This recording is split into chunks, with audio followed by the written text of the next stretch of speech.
pretty good. Yeah, I feel that. That's fun. Hey, thanks for checking out Cars, Shops, and Collections, a show where we're gonna put the spotlight on incredible cars, amazing shops, and unbelievable collections. Now today, we're gonna go see Ron here in Las Vegas, who's known as Mr. Trans Am. So let's get in our car and go. When I first spoke to Ron, I knew they had one 1980 Smoking the Bandit Trans Am, but he sent me a text message last night, and he says he now has four, a 72, a 74, a 78, and the 80 Smoking the Bandit, which is perfect because Smoking the Bandit came out 45 years ago this May. So I think we're just gonna drive down the street until we see the house with all the Trans Ams in front of it. And there, oh, you see it right there? Look at that one. See the white one? It's a classic white and blue one. That must be Ron right there waiting for us.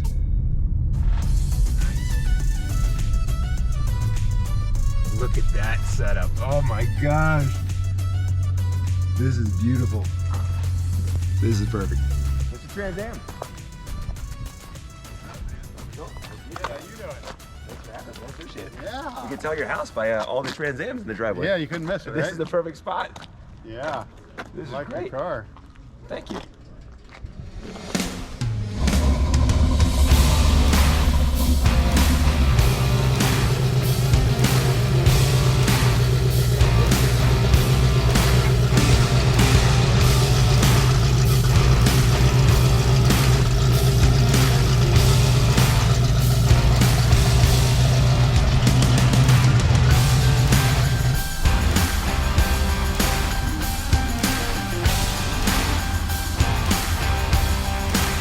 Hey, my name is Ron. I've been working on Trans Ams for about 40 years.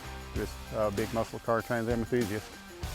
Ron, thank you so much for having us, man. I really Oh, appreciate man. it. This is quite Thank the you. collection you have. And Thank you. this one is your own personal It one? is, yeah. Tell me more about this one. Okay, well, this is a 73. A few things unique about the 73. This was the first year that Pontiac offered this car in red. It came with either the 455 or the Super Duty engine, which are very rare and very expensive these days. But I have had this car for about 2 years. Found it out of California, then sitting in a guy's garage for about 40 years. So this this was a barn find. Yeah, pretty much, yeah. In there for 40 years, just sitting there like this. What kind of condition was it when you found it? Well, it was solid, but it was rough. The engine was out of it. Somebody put a roll bar in it, and just kind of stupid 70s stuff that people did. So I had to bring it back to life, rebuild the engine, clean it all up, put the right wheels back on it. So it was a lot of work, but I worked on it night and day for like 6 months and got it running and kind of back to life. So is it numbers matching? It is. It's all original stuff inside this one. Yeah. Let's take a look inside. It is. That is the Man, that is clean. That is the original engine. Yeah. Whoa. That is one clean engine, man. Thanks. Beautiful. What's the color of it? It's called Buccaneer Red. Buccaneer Red, and Yeah. this is the original paint on it? A lot of it is, yes. And then how do you find Buccaneer? You create your own paint. How do you find the Buccaneer paint to match it? Well, you have to go to a paint guy that kind of knows his stuff. They have to convert the original paint code to the new numbers because this car is lacquer. All they do is base coat, clear coat now. So one of the cool things about lacquer is the more you rub it, the more it shines. So I was able to just kind of bring it back to life, just hand rubbing it. Yeah. And the interior is pretty much original. I replaced the carpet and the driver's seat had a little tear in it, but other than that, the interior is original. How many miles on it? About 80,000. Yeah. I love the badge right there on the dash. Sweet. Yep. Door panels original. Just it was in pretty nice shape, but like I said, it took a little work to get it. Weather strip original. Just not bad. This is a piece of art, is what it is. All right, let's go over this one here, and this is not yours. This belongs to a friend of mine, Danny. Yeah. So I met him at a car show. He loved my car. He loves the way it sits. I lowered this car. As you can see, this car sits a little higher. Yeah. So he said, "What do I have to do to make mine look like yours?" And I said, well, I told him, what lowering kit to buy. He brought it over, so I'm going to do that for him. But this is a 78. It's same one that was in the movie Smokey and the Bandit. Is this identical to the one that we saw in the movie that came Yeah, out in yeah, 1977? Such a right, famous right. movie. This is Absolutely. identical to the one that Yes, Burt Reynolds wrote? right. Now you swing around here on the other side. Is this signed by, what's the, you have the face I, that yeah, right here, is that I, signed by Burt, or? it's not, but somebody had done that just, you know, because they were doing that on the later cars. Just they kind of came up with that little Bandit insignia, so it was kind of cool. But no, it's not actually signed, but You see inside? Go sure, inside? absolutely. Now, in your car opinion, is this one of the most iconic muscle cars of all time? It is. You know, these cars started selling like crazy after the movie came out, but I think people didn't really realize how cool these cars were until that. You know, sometimes it takes something like that to, you know, to bring it to the, you know, the public eye. But well, I feel like the Trans Am, and especially the Bandit version, is just whether you're a car enthusiast or not, you see it driving down the road, and boom, it grabs your attention. It grabs your attention. Yeah, they're head turners. I can't go anywhere on this car without somebody, you know, honking, you know, thumbs up, you know, rolling down their window. Just some people just have a fit when they see it. But And the crazy thing about Smokey and the Bandit too, it came out in 1997. It was the #2 movie of 77. the 77. Yeah, the #2 movie of the year. Yeah. The #1 movie. If it wasn't for Star Wars, it would have been the biggest movie that year. Right. Wow. Yeah. Yep. And what do you call the? Do you call it the Screaming Chicken? What do you call it? Yeah, there's a few different names for this, but that's typically what they call it. Pontiac had a hard time getting this on the car because one of the design engineers came up with this idea. Pontiac hated it. They're like, no, not going to do it. So they tested it on a few cars that they hadn't sold, and people just kind of drove them around, people from Pontiac. And it got a really great response. So they said, well, let's give it a try. It was a $55 option. Not all the Trans Ams had it, and mine was one that didn't come with it. So it's $55 option. You got this Screaming Eagle, the hood of your vehicle. Right. And yours, did you think everything about putting one on there, or no? You got to keep it. I'm thinking about it. Are you? So if you didn't get that, they gave you this one for free. This is the little tiny one. The baby Screaming Chicken. Right. Yeah. Let's slide over here to this, Okay. this white one here. This one belongs to my friend Jim over there with the Trans Am shirt on. Hey Jim, there's Jim over there. We found this one from a friend here in town that buys and sells a lot of these cars and just, you know, does little stuff to them. But anyway, we found this. This is an 80. This is the first year that they made the turbo car. They only made that 2 years. And it was in pretty good shape. The interior is like perfect on it. We just did an engine refresh on it. And this is obviously the original. You can see the cracking of it. You cannot change that. Yeah. It's kind of cool having that originality to it, right? And I've seen just the hoods themselves sell for top dollar too. I mean, the hood itself with the Screaming Chicken is artwork in itself. And like I said, we just did an engine refresh on this, made it pretty much all look original in factory. Or is this numbers matching, or how much is this original? Yeah, it's all original. How much is a car like this going to sell for? This one, these haven't taken off that much yet. I would say this car is in the range of $25,000. The red one probably $60,000. Black one just depends on condition and stuff like that. But and why is it with the Trans Am? I feel like the tires and the wheels are much more beefier than most muscle cars. Is that deceiving, or is that true? No, actually, it's kind of funny. You know, back then, you know, these cars had 15-inch rims on them. I mean, that's all there was. That was the biggest rim they had available. So you get a lot of tire, you know. Yeah. So, and obviously he put 17s on that, so you can see it's got not so much tire and a little more rim, but yeah, that's the way they were back then. 15-inch rim was as good as it got. Yeah, it's beefy. And let's take a shot of the interior of this one. Cloth interior. I love the red. Let me get this out of the way. Yeah, now, that's inside was standard Trans Am. We get AM, FM cassette, or just FM, AM at the time. What were we getting as far as like the radio and these things?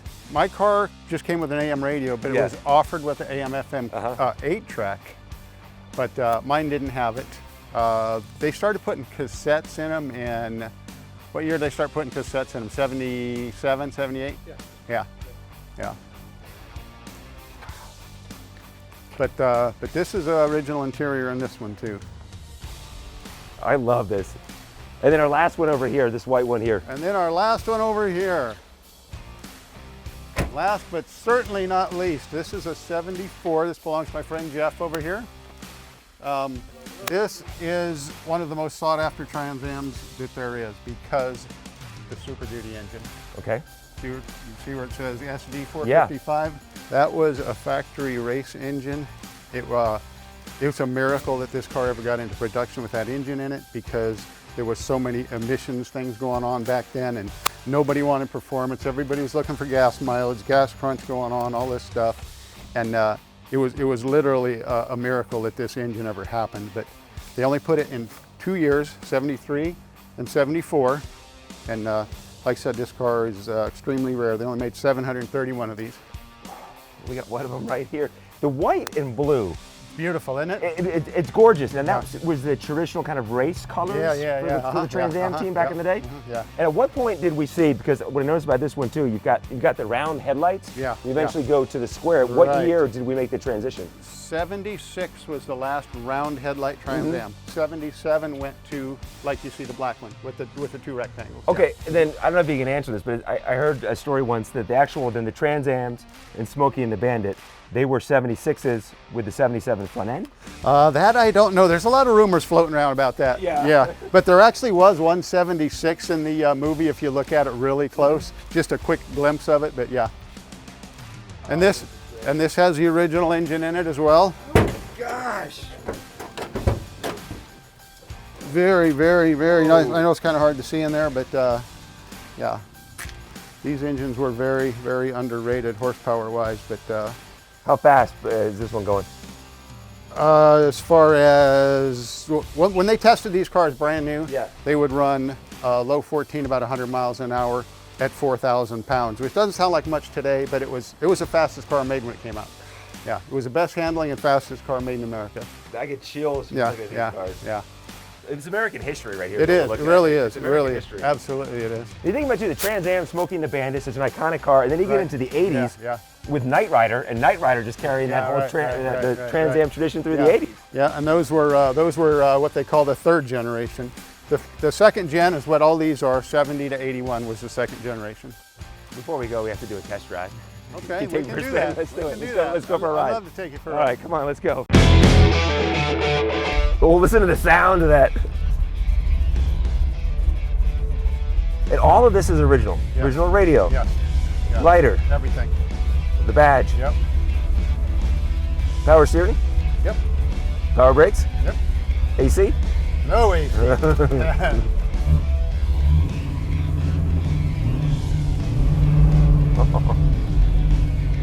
Yep.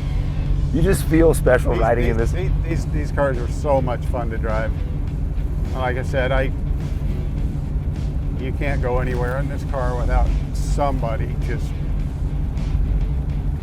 Yeah, it's a head turner is what it is. Yeah, it really is. And the ride itself, it's a smooth ride, comfortable seats. Not bad. Yeah.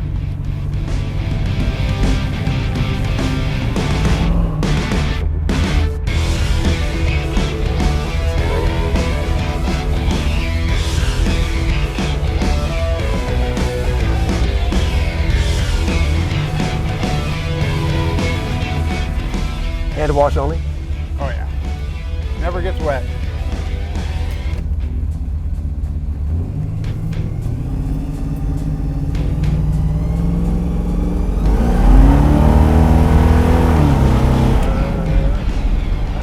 That's pretty good. Yeah, I feel that. That's fun. That was good. That was good. I like that. Woo. Are you worried when you drive this that that's going to happen? Are you? When you drive this, because if I'm driving next to you, I want to get as close as possible. Oh, yeah. I want to see it. Right. I want to take pictures. Right. Does that ever concern you? Would everyone want to come up to you when you're driving it? Yeah. Oh, it like I said, it happens all the time. I pulled up next to this Cadillac on 215 a couple of weeks ago, coming back from Findlay Chevrolet, and there was a girl in the passenger seat. She was flipping out. She had her phone out. I love your car, videoing. You know, it was so funny. But yeah. Between that, and I'm sure there are a lot of people that walk up and ask you if you want to sell it. Oh, yeah. I had one guy walk up to me at a car show and he goes, what would it take to get one of these? I said, you mean this car? Uh-huh. And he goes, yeah. I said, 60. And he goes, I got cash. And I went, uh-oh. I said, well, let me get your number. Yeah. You know, I never called him because, like, you know, to me, this car is way more important. You can't put a price on it. The story. Yeah, it's just one of those things. Just one of those things, you know.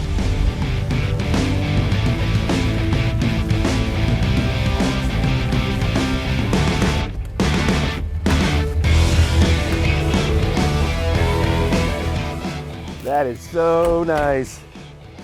Ron, thank you so much, man. I truly appreciate it, man. Thank you for your time, man. JC, you're awesome. Thank you, I appreciate you guys coming out. Awesome. Anytime you want to come back, I can get more of them. Beautiful. Sounds like a plan. Thanks, man. All right, man. If you want your car, shop, or collection featured on the show, then shoot us an email at carshopsandcollections@gmail.com. That's carshopsandcollections@gmail.com. And thanks for watching, and be sure and subscribe so you don't miss any future episodes of Cars, Shops, and Collections.